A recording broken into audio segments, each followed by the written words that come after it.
الرحيم السلام عليكم ورحمة الله وبركاته أحمده ونصلي على رسوله الكريم أما بعد فأعوذ بالله من الشيطان الرجيم بسم الله الرحمن الرحيم لن ينال الله لحومها ولا دماؤها ولكن يناله التقوى منكم إلى آخر الآية صدق الله العظيم দেশ এবং প্রবাস থেকে যারা এই ভিডিওটি দেখবেন সকলকে ঈদ উল আজহার অগ্রিম মুবারকবাদ এবং শুভেচ্ছা জানাচ্ছি।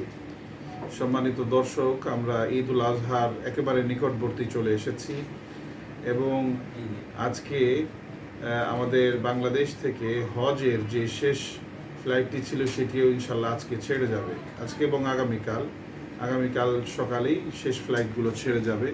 হুজ্জাজ বাইতুল্লাহিল হারাম যারা সারা দুনিয়া থেকে ইমানদারেরা জমা হয়েছেন পবিত্র নগরী মক্কা মদিনার উদ্দেশ্যে জমা হয়েছেন, সেখানে অবস্থান করছেন লক্ষ লক্ষ হাজি সাহেবগণ। এই ঈদ উল আজহার একটি অত্যন্ত আনন্দের দিন, অত্যন্ত আনন্দের একটি উৎসবের আমাদের জন্য বিষয়।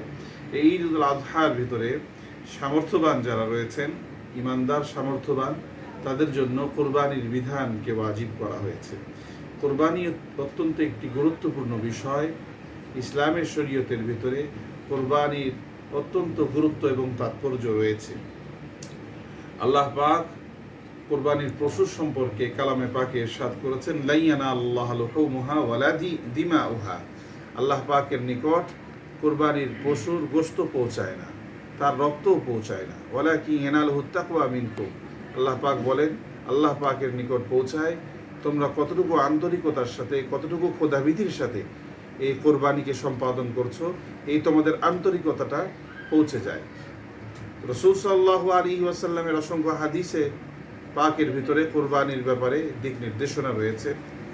রাসূল সাল্লাল্লাহু আলাইহি ওয়াসাল্লামের একটি হাদিসে আল্লাহ রাসূল সাল্লাল্লাহু আলাইহি ওয়াসাল্লামের ইরশাদ ফরমান, কোরবানির গোশত এটা বন্টন হয়ে যায়, রক্ত এটা প্রবাহিত হয়ে যায়, কিন্তু থেকে যায় আল্লাহ পাকের ভালোবাসা এবং আল্লাহ পাকের কতটুকু ভীতির সাথে ইমানদারেরা কোরবানি করছে। এই জন্য আমরা কয়েকটি বিষয় এখানে গুরুত্বের সাথে দেখবার মতো রয়েছে। এক নম্বর বিষয় হচ্ছে, বর্তমানে আমাদের সমাজে দেখা যাচ্ছে কোরবানির ক্ষেত্রে অসুস্থ একটি লৌকিকতার প্রতিযোগিতা, অর্থের ভিত্তির প্রদর্শনীর একটি অসুস্থ প্রতিযোগিতা পশু খরিদ করার ক্ষেত্রে। দেখা যায় যে যেই সমপরিমাণ সম্পদ দ্বারা একাধিক পশু কোরবানি করা যাবে এবং এর মাধ্যমে অসংখ্য মানুষকে গোশত বন্টন করা যাবে, এই বিষয়টিকে গুরুত্ব না দিয়ে মানুষ লৌকিকতা এবং অর্থের একটা অসুস্থ প্রতিযোগিতায় কিছু কিছু মানুষকে লিপ্ত হতে দেখা যায়। এটা কোরবানির সাথে অত্যন্ত সাংঘর্ষিক একটি বিষয়। কারণ কোরবানি আল্লাহর জন্য, আল্লাহর সন্তুষ্টির জন্য সারা দুনিয়ার ইমানদারেরা, সামর্থ্যবান মুসলমানেরা সারা দুনিয়াতে, গোটা পৃথিবীতে তারা তাদের সাধ্য সামর্থ্য অনুযায়ী, কেউ বকরি, কেউ ছাগল, কেউ এইভাবে গরু, কেউ উট, এইভাবে গবাদি পশুর কোরবানি করে থাকে। এখানে লৌকিকতা যদি আসে তাহলে আমাদের ইবাদতগুলো নষ্ট হয়ে যাবে দর্শক, এবং এই কোরবানির যে মূল তাৎপর্য এটা থেকে আমরা বঞ্চিত রয়ে যাবে। কোরবানির যে গুরুত্বপূর্ণ একটি বিষয় সেটা হচ্ছে যে কোরবানিকারী ইমানদারেরা তারা এই কোরবানির মাধ্যমে আল্লাহ রাব্বুল ইজ্জতের এই হুকুমটি পালনের মাধ্যমে তারা এটা ঘোষণা করে তাদের কর্মের মাধ্যমে যে আমার কাছে আমার অর্থের চেয়ে, আমার বৃত্তের চেয়ে, আমার সম্পদের চেয়ে আল্লাহর হুকুম আমার কাছে সবচেয়ে বেশি দামি। আমি আল্লাহর হুকুমকে বেশি ভালোবাসি, এই জন্য আমি আমার অর্থের মাধ্যমে পশু খরিদ করে সেই পশুর গলায় আল্লাহু আকবরের ঝুলি চালায়া আমি আল্লাহর হুকুমকে বাস্তবায়ন করি। তো এই জন্যই এই যে কোরবানির এই বিষয়টা, এটা অত্যন্ত আপনার আন্তরিকতার সাথে এবং তাকওয়ার সাথে, ইখলাসের সাথে বাস্তবায়ন করা এবং সম্পাদন করা, এটা আমাদের জিম্মেদারি। আমাদের ক্ষেত্রে দেখা যায় যে আরেকটা বিষয়, যে কোরবানির পশু খরিদ করার ক্ষেত্রে যে কেউ বলে যে জিতেছেন, কেউ বলেছে হেরেছেন, কেউ বলে দাম বেশি হয়েছে, কেউ বলে দাম কম হয়েছে। আজিজ ও দোস্ত বুজুর্গ, আমি আমার পছন্দ অনুযায়ী, আমি আমার সাধ্য অনুযায়ী আমি পশু খরিদ করবো। এখানে হার জিতের কোনো বিষয় নেই। এরকম অসংখ্য কোরবানির বিষয়াদি এরকম রয়েছে, যে সমস্ত কোরবানির ভিতরে অনেক সম্পদের মাধ্যমে কোরবানি খরিদ করা হয়েছে, কিন্তু সেই কোরবানি তাকওয়াহীন এবং অন্তরসার শূন্য অবস্থায় হওয়ার কারণে হয়তো সেই কোরবানি আসমান পর্যন্ত পৌঁছায় না। কিন্তু একটা সাধারণ মুসলমান, হয়তো একজন সাধারণ মধ্যবিত্ত মানুষ, সে একটা ছোট একটা খাসি জবাই করেছে, সেটাও আল্লাহ পাকের কাছে অনেক বেশি মকবুল ও কবুল হয়েছে। সেই জন্যেই কোরবানির ক্ষেত্রে হার জিতের, কোরবানির জানোয়ার খরিদ করার ক্ষেত্রে কেউ জিতেছেন, কেউ হেরেছেন, কেউ জিতেছেন, এই ধরনের কোনো বিষয় থাকবে না। বরং পশুটা আলহামদুলিল্লাহ সুন্দর, যার যার সামর্থ্য অনুযায়ী, সাধ্য অনুযায়ী আমরা কোরবানি করব। বেশি বেশি কোরবানি করা দরকার। রাসূল সাল্লাল্লাহু আলাইহি ওয়াসাল্লাম বলেন, মা আমিলা ইবনু আদম মিন আমালিন ইয়াওমান নাহর আহাব্বা ইলাল্লাহি মিন ইহরাকিদ দাম।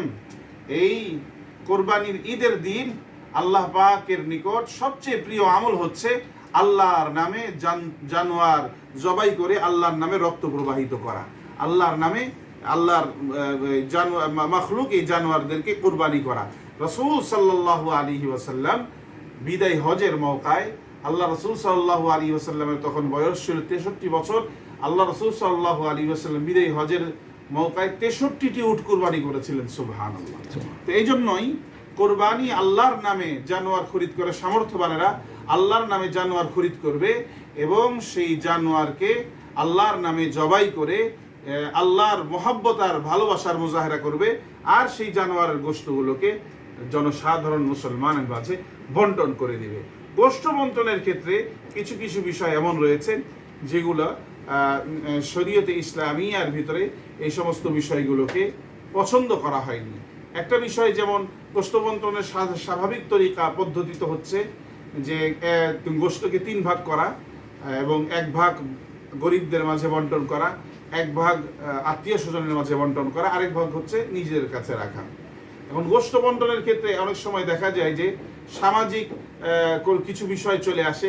সমাজের এবং গ্রামের কারো যদি অনিচ্ছা সত্ত্বেও গ্রামের যে সমাজ, সেখানে গোশত বন্টনের একটা বাধ্যবাধকতা থাকে। এই বিষয়টি কিন্তু ইসলাম এইভাবে অনুমোদন করেনি, বরং যার যতটুকু সামর্থ্য রয়েছে, অনেক সময় দেখা যায় যে কারো নিয়ত না থাকলেও গ্রামের বিষয়ে মশওয়ারা হয়েছে, অমুক এত কেজি করে দেওয়া হবে, সকলে এত কেজি করে দেবে, কারো ইচ্ছা না থাকা সত্ত্বেও তাকে ওই গোশতটাকে বন্টন প্রদান করতে হয়, আর না হয় এটা দিয়ে বদনাম এবং বিভিন্ন ধরনের বিষয় আসে। তো কোরবানি করার ক্ষেত্রে কোরবানির গোশতটা কখনোই মৌলিক নয়।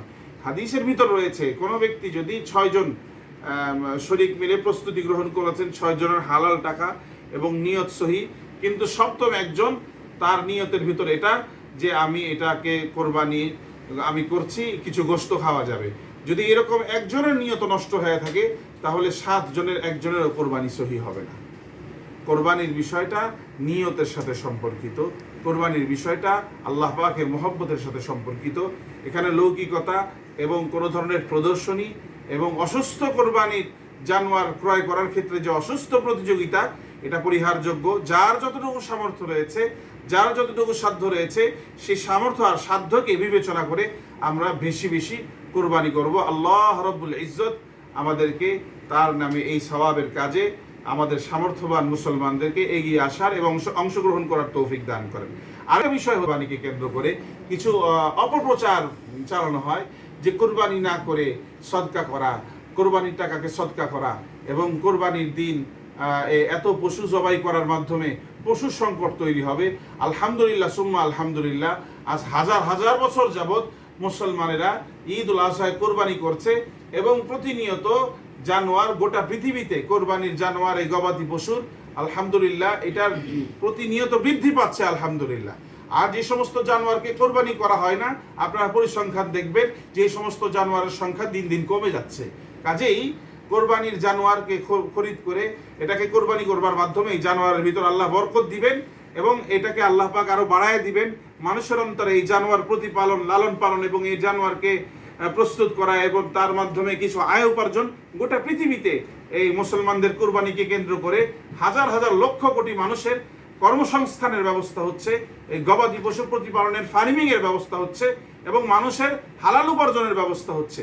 এটাও একটা গুরুত্বপূর্ণ বিষয়। আর একটা হচ্ছে যে কোরবানির পশু খরিদ না করে সদকা করা, এটা সম্পূর্ণ পৈত্তলিকতার একটি চরিত্র এবং ইসলাম বিদ্বেষী একটি চরিত্র, মনোভাবের বহিঃপ্রকাশ। কখনোই কোরবানির ঈদের সময় কোরবানির ওয়াজিব, যেটা আল্লাহ পাকের বিধান, এটা আদায় না করে এই টাকা সদকা করা, এই টাকা দান করে দিয়ে এই বিধান আদায় হবে না, বরং গুনাহগার হতে হবে। আল্লাহ রব্বুল ইজ্জত আমাদের সকলকে সঠিকভাবে আন্তরিকতার সাথে আল্লাহর জন্য তার সন্তুষ্টিকে সামনে রেখে এই আসন্ন ঈদ উল আজহায় পশু খরিদ করে এই পশুকে কোরবানি আল্লাহর জন্য করার তৌফিক দান করেন। আল্লাহ পাক আমাদের সকলকে তার হুকুম, তার নবীর আদর্শে আমাদের জীবনকে পরিচালিত করেন। আমিন। ওয়া আখিরু দাওয়ানা আলহামদুলিল্লাহি রাব্বিল আলামিন।